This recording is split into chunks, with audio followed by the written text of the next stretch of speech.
Что строит Китай прямо сейчас посреди пустыни Гоби? Представьте, город размером с Москву появляется там, где вчера были только песок и камни. 20 миллионов человек получат дома в месте, где температура летом достигает 50 градусов. Гигантские солнечные фермы уже вырабатывают электричество, небоскребы растут со скоростью 3 этажа в день, а подземные тоннели протянулись на сотни километров. Звучит как фантастика, спутниковые снимки показывают реальность этого безумного проекта.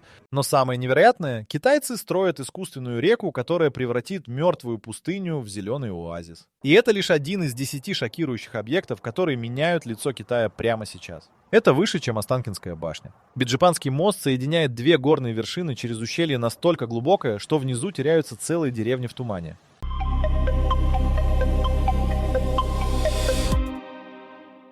В провинции Гуйчжоу висит мост, который буквально парит в облаках на высоте 565 метров. Строители работали 4 года в условиях, где ветер срывал каски с голов, а видимость часто падала до нуля. Они запускали ракеты с тросами через пропасть, потому что никакая техника не могла перебросить кабель на такое расстояние.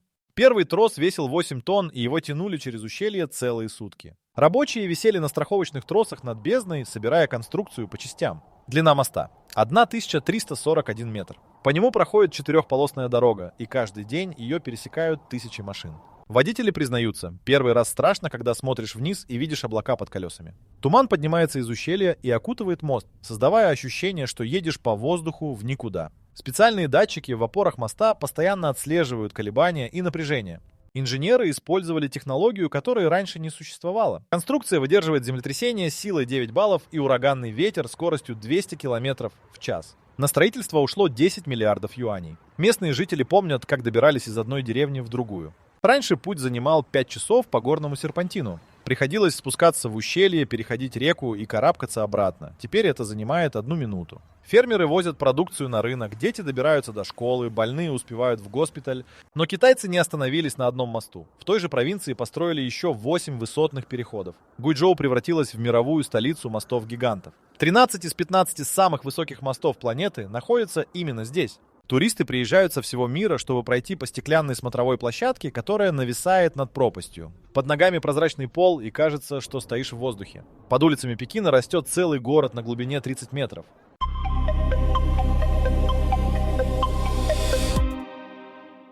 85 станций метро соединены тоннелями общей протяженностью 783 километра, и каждый год добавляются новые. Но метро – это только верхний уровень. Ниже находится то, о чем мало кто знает. На глубине 50 метров расположены торговые центры размером с футбольное поле. Магазины, рестораны и кинотеатры работают круглосуточно в помещениях без окон. Искусственное освещение имитирует дневной свет, и посетители теряют счет времени. Тысячи людей проводят здесь целые дни, даже не поднимаясь на поверхность. Еще глубже, на отметке 70 метров, построены подземные фермы. Светодиодные лампы специального спектра заменяют солнце. Салат, помидоры, огурцы растут на многоярусных стеллажах. Урожай собирают круглый год, независимо от погоды наверху. Одна такая ферма производит продукции в 20 раз больше, чем обычное поле такой же площади.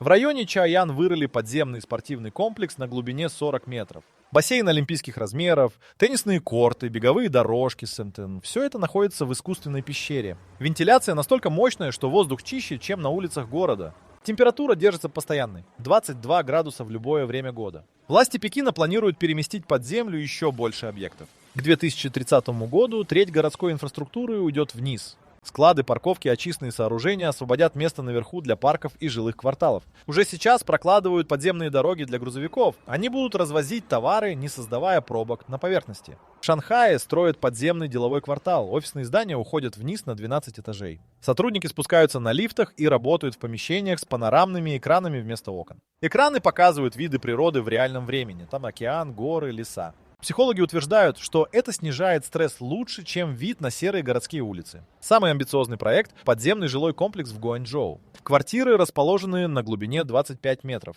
Жильцы получают скидку 30% от рыночной цены. В каждой квартире установлены огромные экраны, имитирующие окна с видом на любую точку планеты. Хочешь просыпаться с видом на Эйфелеву башню? Пожалуйста, надоело. Переключаешь на океанский пляж. 600 видов деревьев и кустарников растут прямо на балконах с 1 по 36 этаж. Издалека здания выглядят как 2 гигантских дерева высотой 108 метров. На каждом этаже расположены террасы глубиной 3 метра. Почвенный слой толщиной 80 сантиметров удерживается специальными контейнерами из армированного пластика. Корневая система деревьев проникает в землю на глубину 60 сантиметров. Вес одной террасы со всеми растениями достигает 15 тонн. Здание спроектировано с учетом этой нагрузки. Усиленный каркас выдерживает в 3 раза больше. Автоматическая система полива работает круглосуточно. Датчики влажности в почве передают данные в центральный компьютер. Каждое растение получает точное количество воды в зависимости от вида и погоды. Дождевая вода собирается на крыше в резервуары объемом 200 тысяч литров. Этого запаса хватает на 3 месяца без дождей. Всего на 2 башнях растет 1100 деревьев и 2500 кустарников. Они вырабатывают 60 килограммов кислорода ежедневно, столько же, сколько гектар настоящего леса. Растения поглощают 25 тонн углекислого газа в год, очищая воздух для 3000 человек. Летом температура внутри квартир на 5 градусов ниже, чем в обычных зданиях. Листва создает естественную тень и испаряет влагу, охлаждая воздух. Жильцы экономят на кондиционировании 70% электричества. Зимой деревья сбрасывают листья, пропуская солнечный свет, который нагревает помещение. Птицы прилетели в вертикальный лес через 2 месяца после завершения строительства. Сейчас на башнях живут 40 видов пернатых, которые раньше покинули город из-за нехватки зелени. По утрам жильцы просыпаются под пение соловьев на 30-м этаже. Каждую квартиру обслуживает команда садовников-альпинистов. Они спускаются на тросах раз в 2 месяца, подрезают ветки, удобряют почву, проверяют корни. Одна бригада из 4 человек обрабатывает этаж за 6 часов. На обеих башнях работают 80 садовников постоянно. Проект обошелся в 750 миллионов юаней. Квартиры продали за 3 дня после начала продаж. Цена квадратного метра на 20% выше, чем в обычных домах, но желающих оказалось в 15 раз больше, чем квартир. Архитектор Стефано Боэри разработал концепцию вертикального леса специально для китайских мегаполисов. Теперь подобные башни строят в Шанхае, Гуйяне и Шицзячжуане. К 2025 году в Китае появится 20 лесных небоскребов. Власти планируют озеленить таким образом 10% всех новых жилых зданий.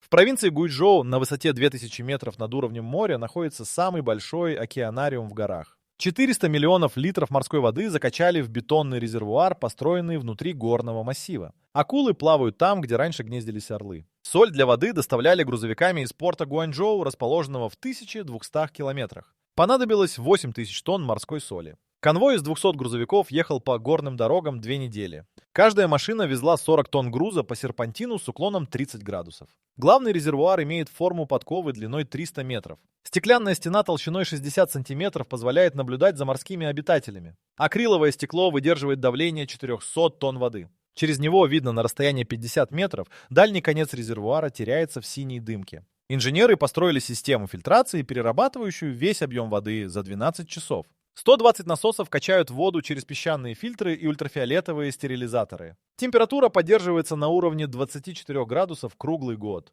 Зимой, когда снаружи минус 15, внутри работают нагреватели мощностью 2 мегаватта. В океанариуме живут 3000 морских существ. Китовые акулы длиной 12 метров делят пространство с манами, скатами и барракудами. Кормление происходит 3 раза в день. Дайверы погружаются с ведрами рыбы. За один раз уходит 300 килограммов корма. Самая впечатляющая часть – тоннель длиной 80 метров, проходящий по дну резервуара. Посетители идут по движущейся дорожке, пока над головой проплывают акулы. Стены и потолок полностью прозрачные. Создается ощущение прогулки по океанскому дну. Дети замирают, когда гигантский скат размахом крыльев 6 метров проплывает в метре над ними. Отдельный павильон посвящен медузам. 100 цилиндрических аквариумов высотой 4 метра подсвечиваются разными цветами. Медузы дрейфуют в толще воды, переливаясь всеми оттенками радуги. Посетители проводят здесь часами. Наблюдение за медузами действует успокаивающе. Воду меняют частично каждые 3 месяца. Специальные цистерны привозят свежую морскую воду с побережья. Одна замена требует 40 рейсов грузовиков.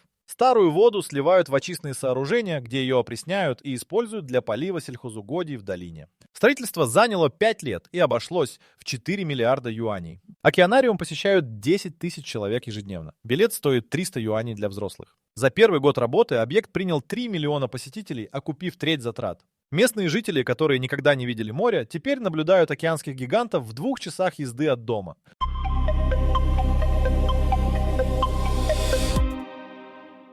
«13 жителей деревни Галян 5 лет долбили тоннель в скале голыми руками. Они прорубили дорогу длиной 1200 метров через гору, используя только молотки и зубила. Деревня находилась в полной изоляции, окруженная отвесными скалами высотой 300 метров. Она была отрезана от внешнего мира. Старейшина деревни Шан Цюань начал проект в 92 году. Ему было 58 лет. Он продал 3 коз и купил молотки для всей бригады. Каждый день мужчины поднимались на скалу на рассвете и долбили камень до заката. Женщины приносили еду и воду в корзинах на спинах, карабкаясь по веревочным лестницам. Первый метр тоннеля пробивали месяц. Гранит оказался тверже, чем ожидали. Молотки тупились за 3 дня работы. Их относили в соседнюю деревню на заточку. Путь туда и обратно занимал 2 суток по горным тропам. Шан организовал систему ротации. Пока одна бригада работает, другая точит инструменты. Взрывчатку достали только через 2 года работы. Местный шахтер принес 20 килограммов динамита, который украл с заброшенной шахты. Взрывы ускорили процесс, но создали новую проблему – обвалы. 3 рабочих погибли, когда свод тоннеля обрушился. Их похоронили у входа в пещеру, и работа продолжилась на следующий день. Тоннель прорубили на высоте 120 метров над уровнем долины. Строители работали без страховки на узком карнизе шириной 50 сантиметров. Справа отвесная скала, слева пропасть. Камни, которые откалывали от стены, падали вниз 20 секунд, прежде чем разбиться одно ущелье. В тоннеле сделали 30 окон неправильной формы. Через них открывается вид на долину и горы. Солнечный свет проникает внутрь, создавая причудливую игру теней на стенах. Каждое окно вырубали отдельно. На одно уходило 2 недели работы. Размеры окон разные, от 2 до 5 метров в ширину. 7 мая 1997 года тоннель пробили насквозь. Первым через него проехал трактор, груженный мешками с рисом. До этого момента продукты доставляли в деревню на спинах по козьим тропам. Один подъем с грузом занимал 8 часов. Теперь трактор проезжает тоннель за 15 минут. Дорога осталась однополосной. Ширина 3 метра, высота 4. Встречные машины разъезжаются в специальных карманах, вырубленных через каждые 100 метров. Стены неровные, местами видны следы от зубил и молотков. Пол не асфальтирован, просто утрамбованная каменная крошка. Сейчас через тоннель проходит туристический маршрут. Путешественники платят 50 юаней за право проехать по дороге, построенной вручную. Деревня превратилась в достопримечательность. Музей у входа в тоннель хранит инструменты, которыми работали строители. Шан Цюань умер в 2005-м, не дожив до 71 года. Его внук водит туристов и рассказывает историю дороги.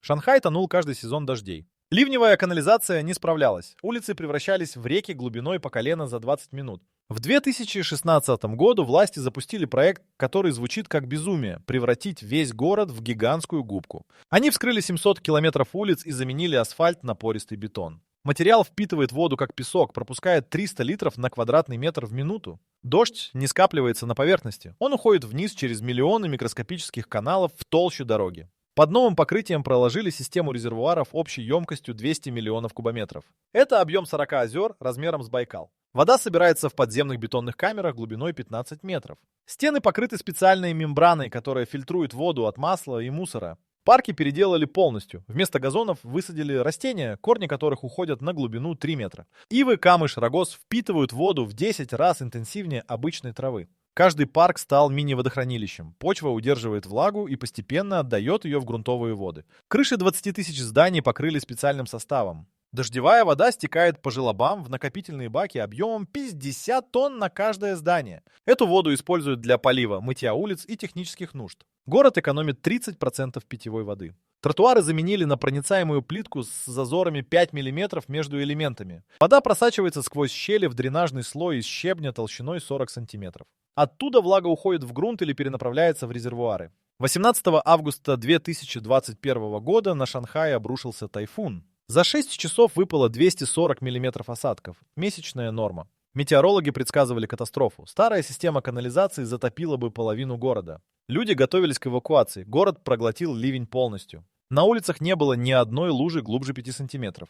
Подземные резервуары заполнились на 60%. Система справилась с нагрузкой, которая в 3 раза превышала расчетную. Метро работало без перебоев, машины ездили в обычном режиме. Датчики показали. За время тайфуна город впитал 180 миллионов кубометров воды. Половина ушла в грунт, половина в резервуары. Ни один подвал не затопило, электрощитовые остались сухими. Погибших не было. Впервые за 50 лет наблюдений. Накопленную воду использовали следующие 3 месяца. Ее качали на поверхности, пускали на полив парков, мытье улиц, охлаждение промышленного оборудования. Город не брал воду из реки Хуанпу 90 дней. Резервуары обеспечили все технические нужды. Проект обошелся в 23 миллиарда долларов. 30 городов Китая уже копируют технологию. К 2030 году концепцию города Губки внедрят в 100 мегаполисах. Наводнения, которые раньше убивали сотни людей ежегодно, станут невозможны. Китай решил проблему, над которой бились инженеры всего мира последние 100 лет.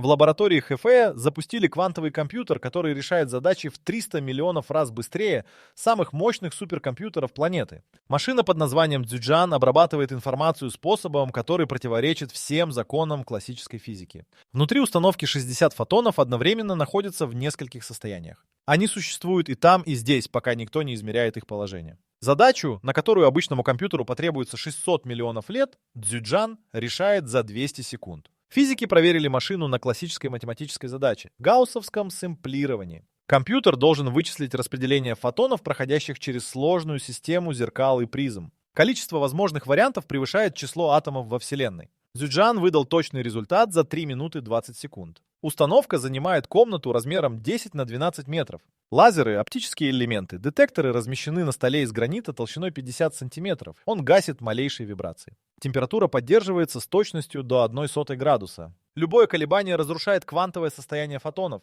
23 декабря 2020 года команда провела эксперимент, который изменил все. Они заставили квантовый компьютер взломать криптографический ключ длиной 256 бит.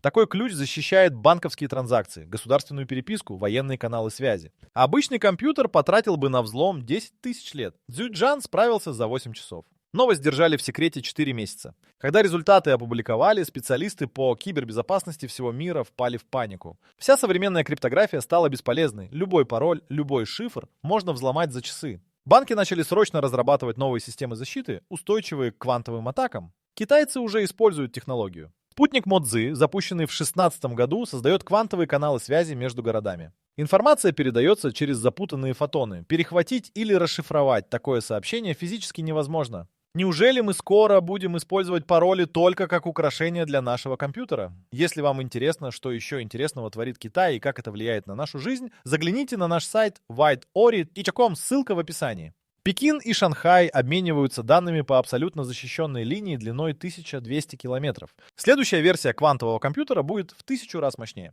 Ее строят в подземном бункере на глубине 50 метров под горой Тайшань. Запуск назначен на 2025 год. Машина сможет моделировать химические реакции на атомном уровне. Это революция фармацевтики и материаловедения. Что строит Китай прямо сейчас? Не просто здания и дороги. Они строят будущее, которое еще 10 лет назад существовало только в фантастических романах. Города в пустыне, мосты в облаках, искусственные солнца, квантовые компьютеры – это реальность сегодняшнего дня. Самое страшное для конкурентов – они только начали.